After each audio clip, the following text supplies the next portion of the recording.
The cave was dark and damp, with only weak fluorescence from the plants providing illumination. Tangled vines clung to the cliff face, deep green, purple, and inky black. They resembled snakes tied into large knots. A black insect with 6 stiff wings and 3 proboscises perched into the cave, its flight path erratic. In the next second, a massive dark purple birch suddenly appeared amidst the tangled vines and swiftly split open mouth-like before snapping shut around the flying insect. The vines gradually began to wriggle, and the part that had bulged out retreated bit by bit until it returned to its original state. Within the cave was a sound like that of flapping wings. A drop of mucus, translucent strands trailing in its wake, fell from the ceiling and plopped onto the sticky moss below.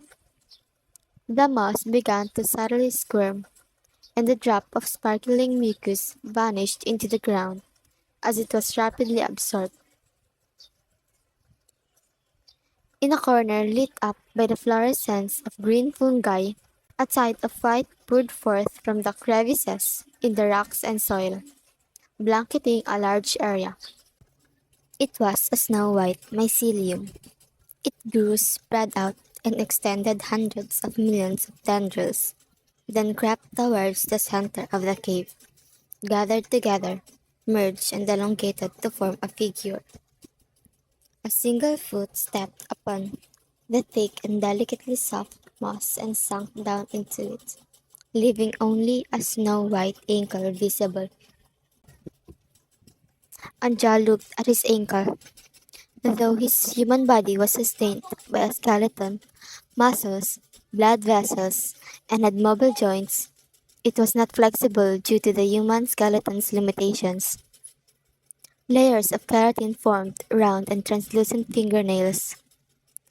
These were vestigial remnants originating from the sharp claws of beasts. He lifted a leg and took a step forward. The damp, springy moss pressed down by his foot gathered together again after he left, looking like earthworms standing erect. This time, he stepped on something different, a skeletal human arm. In the darkness, Anja looked at the skeleton. Fungi and vines had already taken root in the depths of its bones. Deep green vines wound around the hip and leg bones, while colorful small mushrooms resembling flowers in bloom grew upon the ribs. Fluorescent mushrooms emerged from its empty eye sockets and sparse teeth. The green glow they gave off was like fine shifting sand, very blurry in the misty cave. Anja looked at it for a long time. At last, he bent down and picked up a backpack made of animal skin that had been laying next to the skeleton. The contents of the backpack were unaffected by moisture. There were a few articles of clothing, human food and water, and a blue electronic chip half the size of a human palm that was engraved with a string of numbers 3261170 514. 3 days ago, the skeleton was still a live human. 3261170514. The young human rasped brokenly as the weak green fluorescence illuminated the contours of his face. My ID number. This is my ID card, and only by having it can I go back to the human base. Anja asked, "Can I help you go back there?" The human smiled, and the fingers of his right hand dropped to rest at his side. The chip tumbled from his hand and disappeared in the uneven moss. As he leaned back against the crumbs, he lifted his head and pressed his left hand to his chest, where a huge wound had opened up. Pale splinters of bone pierced through his chest, exiting from his back, and the surrounding skin had already festered. Part of it was pale gray, with cottony flesh covering the surface of the bone splinters. while the rest exhibited a blackish green hue and released a continuous drip of dark liquid in time with the rhythm of his breathing. After taking a few breaths, he said softly, I can't go back anymore, little mushroom. His shirt was dyed through his skin looked pallid. His lips were chapped, and his body trembled at irregular intervals. Anjal looked at him, unsure what to say. In the end, he only murmured this young human's name. Anza, you've just about learned the human language now. The human looked down at his own body. Apart from his pus and blood, he was also covered with snow-white hyphae, which were part of Anja's body. The hyphae meandered along, adhering securely to the wounds on Anza's limbs and torso. The mushroom's original intent was to stanch the dying human's bleeding, but the hyphae also instinctively absorbed and digested the fresh blood that flowed out at the same time. You learn so many things just by eating my genes, huh? The pollution index here is indeed very high. The human said. Fragmented scarps of knowledge unfolded within Anja's mind. After a 5-second long conversation, he understood that the pollution index referred to the speed at which genes transformed. Now, human genes were flowing into his body along with Anza's blood. Perhaps, once I'm dead and you've completely eaten my body, you'll obtain a lot more things. Anza looked at the cave ceiling, a smile tugging at the corner of his lips. Then it seems that I will have done something meaningful as well, although I don't know if it will be good or bad for you. Without saying anything, Anja moved his entire body towards Anza. He hugged Anza's shoulders with his newly grown human arm, and many hyphae flowed forth and piled up next to Anza to support his sagging body. The only sounds in the quiet cavern came from the dying human's gasping breaths. After a long time passed, Anza finally spoke up again. I'm someone whose life had no meaning. I don't have any outstanding qualities whatsoever, so it's very normal that they abandon me. In truth, I'm very happy to not go back to the human base. Just like the wilderness, they're both places where only people with value can live on. I've wanted to die for a long time already. I just didn't think I'd encounter a gentle creature like you before I died, little mushroom. Anja didn't really understand the meaning of those words such as value or die. He only caught that phrase once more, human base. As he leaned against Anja's shoulder, he said, I wish to go to the human base. Why? Anja asked. Anja lifted his left arm slightly and made a gesture with his fingers, seeming as though he wanted to grab a bit of the air, but he grabbed nothing at all. It was just like his body. His body was empty. A massive void had formed in the innermost depths of his body, impossible to feel and impossible to heal, and in its wake was an infinite hollowness and panic that clung to him day in and day out. Sorting out the words of the human language, he slowly said, I lost my spore. Spore? My seed. He didn't know how to explain. Every mushroom would have spores in its lifetime. Some would have countless spores, while others would have just one. A spore was a mushroom seed.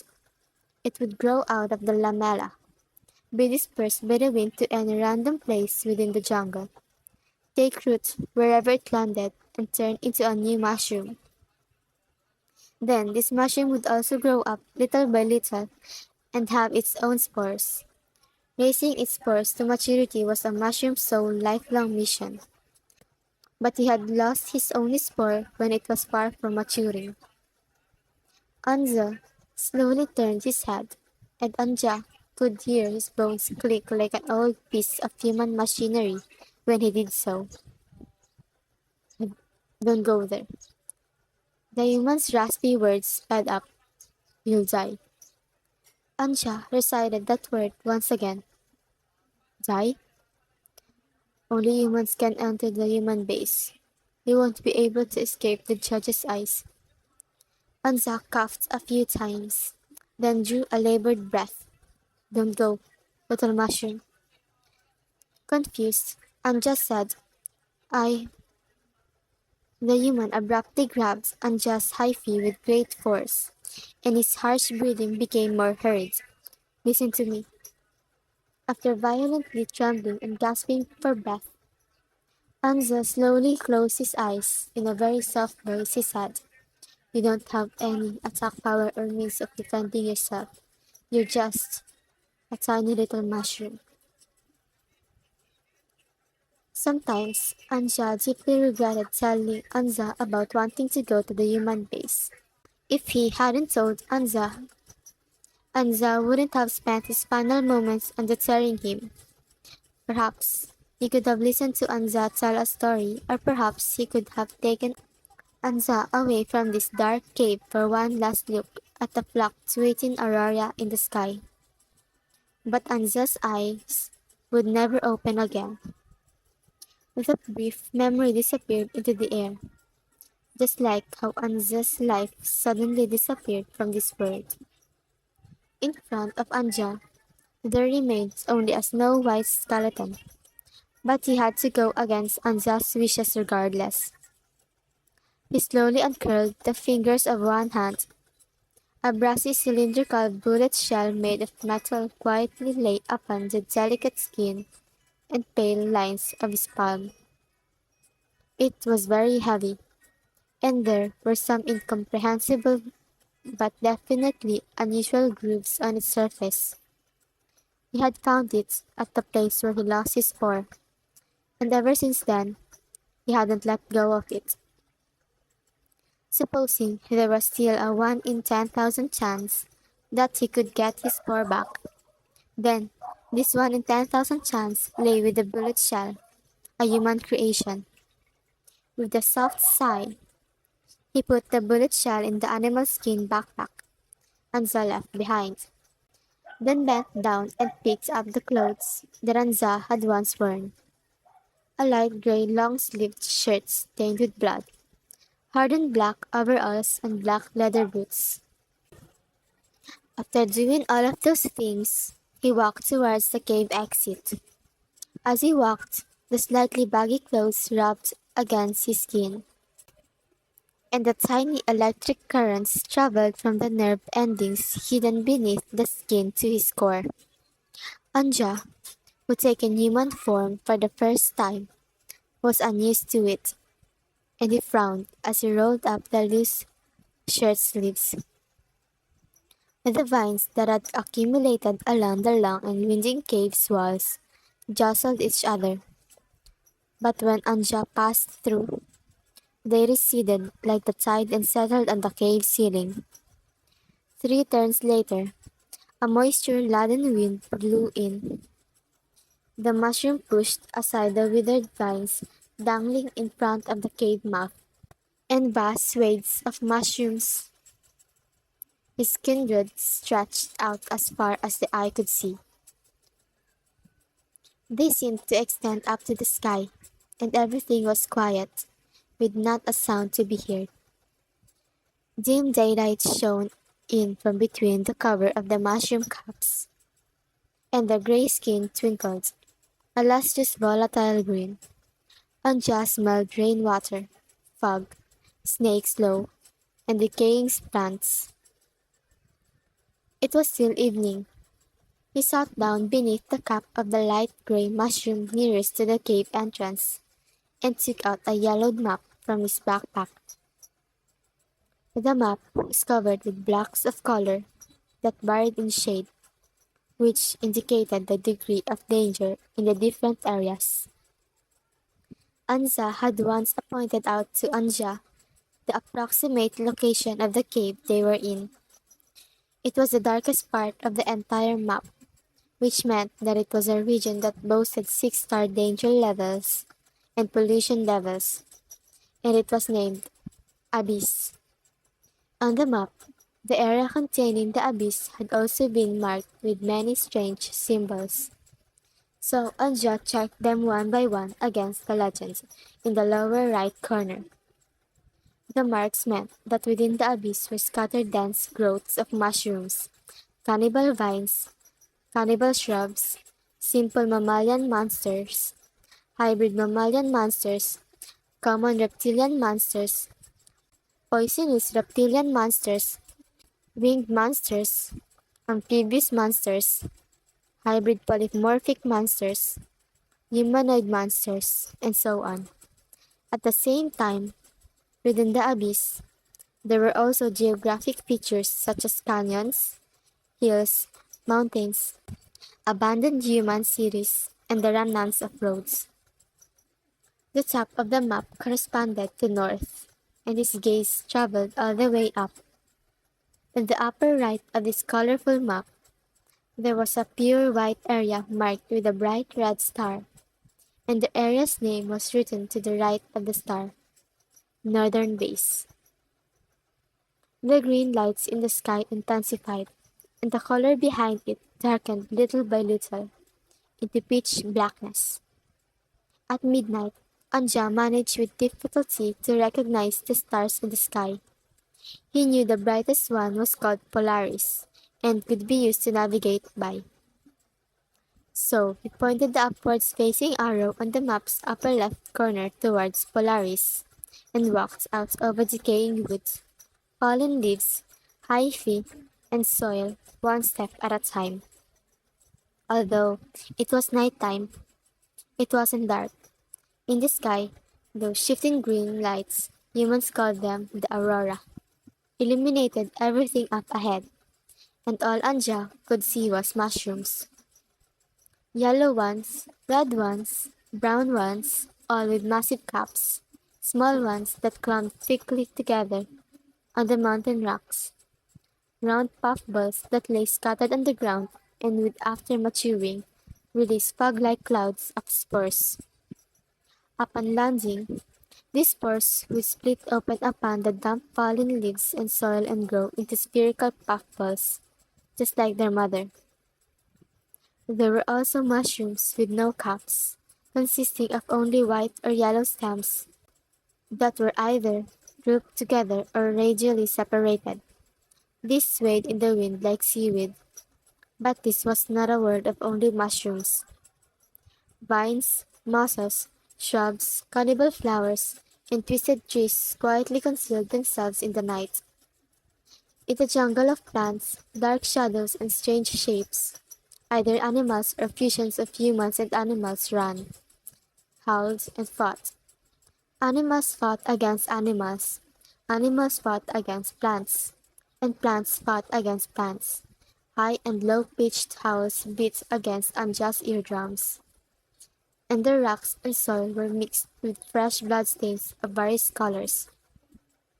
He witnessed a pine tree bend down its trunk to devour a long snake with jet black scales and two tails. He also saw a massive toad extend and curl its bright red tongue around a flying bat that had human arms growing out of its back. 5 minutes after swallowing the bat, a pair of black wings grew out of the toad's bumpy and slimy back, soft and furled. This was only one out of 10,000 sights the mushroom had seen, and he had long ago become used to them. Right at that moment, a gray animal with 4 eyes and a body covered with scales, feathers, and fur walked over. Its head resembled both a crocodile's and a massive wolf's, and 7 teeth protruded from between its lips. It approached Anja and sniffed him with its blood-red nose. Unmoving, Anja quietly stayed next to a mushroom and breathed evenly until he had been sniffed all over. The huge monster, seeming to have gained nothing, turned around and lumbered off. Anja realized that nothing would notice him even if he was using a human form. Perhaps because mushrooms could be found all over the place here, lacked nutritional value, weren't aggressive, and sometimes even contained toxins.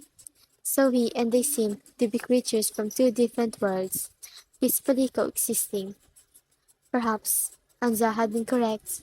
He was a tiny little mushroom.